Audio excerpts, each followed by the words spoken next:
Donald Trump tenta minimizar essa alta da gasolina nos Estados Unidos desde a primeira semana da guerra com o Irã. O presidente diz que o aumento é apenas um pequeno contratempo. E quando o combustível sobe, o impacto, obviamente, é direto no bolso do eleitor americano. Quem conversa mais sobre isso com a gente agora é o João Mascoli, que é sócio da Amplus Capital, que já está aqui comigo. João, muito bom dia. Bem-vindo, meu querido, aqui à nossa programação. Bom dia, Débora. João, quando a gente fala de preço da gasolina, seja nos Estados Unidos, no Brasil, em todo lugar, isso tem um peso enorme no humor do eleitor, né? Ou seja, gasolina cara, isso não é popular para nenhum candidato, nenhum presidente. Até que ponto essa nova escalada agora pode se transformar no principal risco político para Donald Trump? Nesse momento, a gente já pode dizer que isso coloca em risco ou realmente é algo pontual, como diz Trump?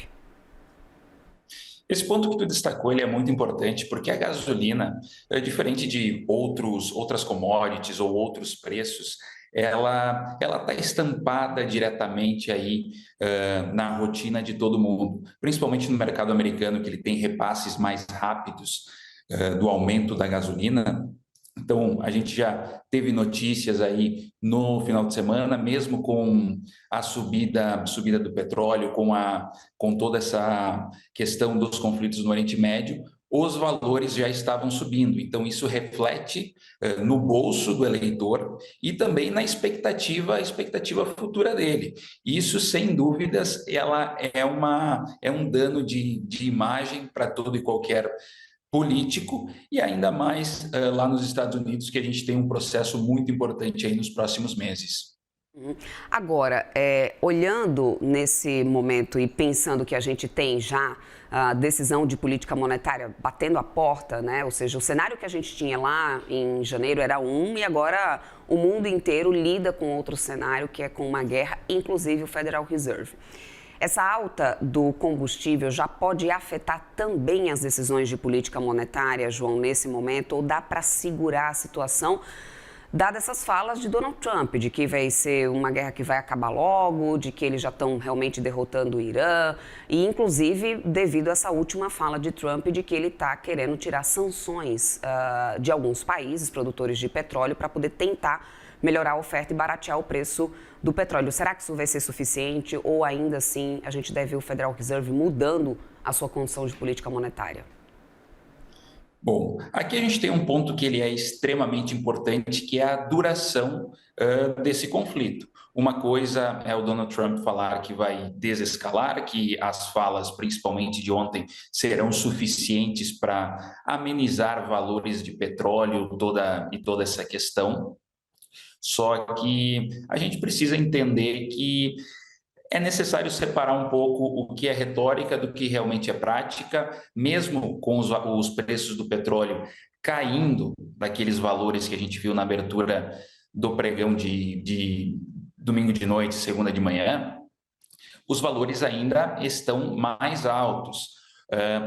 Eu acredito que todas as decisões de política monetária que serão tomadas daqui para frente, elas terão como um componente-chave o impacto que essa escalada no Oriente Médio vai ter nos preços. E, de novo, a gente volta para o ponto inicial, tudo isso depende da duração desse conflito. Isso é extremamente importante. Da mesma forma que a gente teve uma escalada no começo da semana passada, no meio da semana, a gente teve meio que uma desescalada, mas mesmo assim o mercado ainda estava volátil para ter toda aquela escalada no final de semana. Então é muito importante que a gente tenha realmente uma solução nessa questão para que a gente não tenha impactos mais duradouros na questão de preços, tá?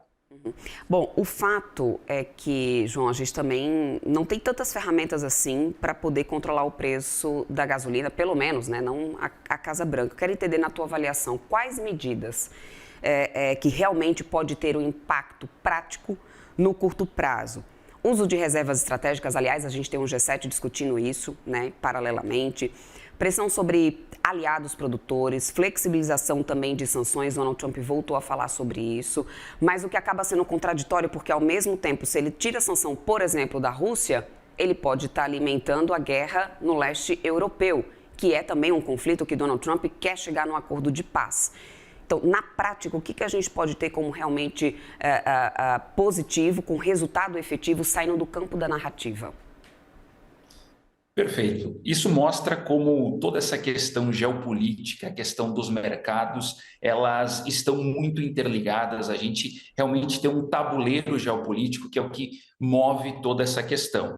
Essas medidas que tu bem citou, elas são importantes, mas eu acredito que nesse momento elas são meio que paliativas. Elas conseguem solucionar em parte, mas elas não conseguem interferir totalmente no choque.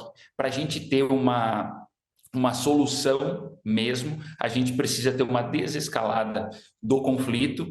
Toda essa questão do Estreito de Hormuz, por mais que a gente não tenha tido um bloqueio total de Hormuz, os fretes ficaram mais caros, a disponibilidade de navios está menor, a própria questão dos seguros. Então, isso é um movimento que, por mais que a gente tenha uma solução hoje, ele continua no mercado por mais um tempo, porque a escalada ela é muito rápida, ela tem efeitos na economia real, em prêmios de seguro, toda a cadeia logística é afetada, e para a gente voltar ao normal, não é de uma hora para outra. Mesmo que a gente resolva a situação nos próximos dias, a gente vai continuar tendo esses efeitos. Eu acho que todas essas medidas, elas são importantes, mas a solução mesmo é uma resolução do conflito lá no Oriente Médio. Enquanto a gente não tem essa solução na mão, né, João, e não tem muita previsibilidade sobre isso, do ponto de vista de mercado, eu sempre costumo dizer que a economia, a gente sempre tem os dois lados, né, da história para uma mesma notícia, o lado negativo e o lado positivo. É claro que a gente tem como lado negativo essa pressão inflacionária, mas, olhando pelo outro lado, pelo copo meio cheio, do ponto de vista dos investidores, um preço mais alto de energia também tende a favorecer determinadas empresas, determinadas companhias do setor. Qual desses efeitos, na tua visão, tende a pesar mais para os investidores nesse momento? Inflação, o poder inflacionário que a gente tem, dada essa questão já do aumento do combustível que vira um calo de sapato para Donald Trump, ou, nesse momento, a valorização de companhias que podem acabar tendo uma boa onda de oportunidades com o petróleo nessa casa dos $100. O que realmente acaba sendo mais importante na visão dos investidores para você agora? São pontos distintos. Assim, quando a gente fala de inflação, a gente está falando muito do mercado de juros, que, querendo ou não, ele é o maior mercado do mundo. Isso é um peso muito grande na decisão do investidor. Enquanto a gente tiver escalada no conflito, a gente vai ter métricas de risco sendo mais pressionadas. E isso faz com que os investidores tirem um pouco o risco do mercado. Por outro lado, nos últimos dias, com a escalada do preço do petróleo, mesmo tendo aquele recuo ontem, a gente teve ativos relacionados a petróleo, tanto ETFs como as empresas, principalmente aqui no Brasil, na última semana, performando muito bem. Então, o que a gente tem ligado ao setor de petróleo é que mesmo que esse preço do Brent ele recue, a gente provavelmente vai trabalhar com um piso de petróleo mais alto. Lá no começo do ano, até aqui na CNN Money, a gente comentava que o cenário de petróleo ele estava mais pressionado e o único gatilho que a gente via de aumento de preços estava relacionado à questão geopolítica, à questão do risco. E foi basicamente isso que a gente viu. Então, assim, o piso do petróleo, eu acredito que daqui para frente ele estará mais alto, até porque toda essa dinâmica ela enseja outros países buscando estoques maiores. É um movimento que nem todos os países tinham. Por exemplo, se a gente pegar o mercado chinês, é um mercado que historicamente ele carrega muitos estoques de segurança de petróleo. Então, acredito que seja um movimento que vai acontecer aí nos próximos meses, para outros mercados, até porque diversos países da Ásia sofreram muito, tiveram um risco muito grande na semana passada, porque são extremamente dependentes do fluxo chinês, do fluxo iraniano, desculpa. Só para a gente amarrar aqui o nosso papo, João, e a gente concluir, a gente também tem, né, em paralelo, como eu já mencionei há pouco na nossa conversa, o G7 se reunindo para decidir o uso ou não de reservas estratégicas de petróleo. Na tua visão, né, qual que é a possibilidade real da gente ter países do G7 agora abrindo mão ali de reservas de petróleo, reservas estratégicas, para conseguir controlar essa volatilidade da commodity? Eu acredito que isso vai ser um movimento mais pontual, muito relacionado com a duração do conflito. Até porque, como a gente comentava no início da nossa entrevista, o combustível, a gasolina, o petróleo, ele é uma métrica que ela reflete praticamente real time no bolso, na percepção do eleitor. Então, são movimentos que todos os governos ao redor do mundo têm muito cuidado com essa dinâmica, porque além da percepção do eleitor, ela mexe também com a questão inflacionária, que é extremamente importante em todo o cenário de juros, cenário de mercado, cenário de economia real. João Ascoli, sócio da Amplus Capital, meu querido, muito obrigada pelo seu tempo aqui conosco, excelentes análises. Boa terça-feira para você e até uma próxima. Eu que agradeço. Muito obrigado.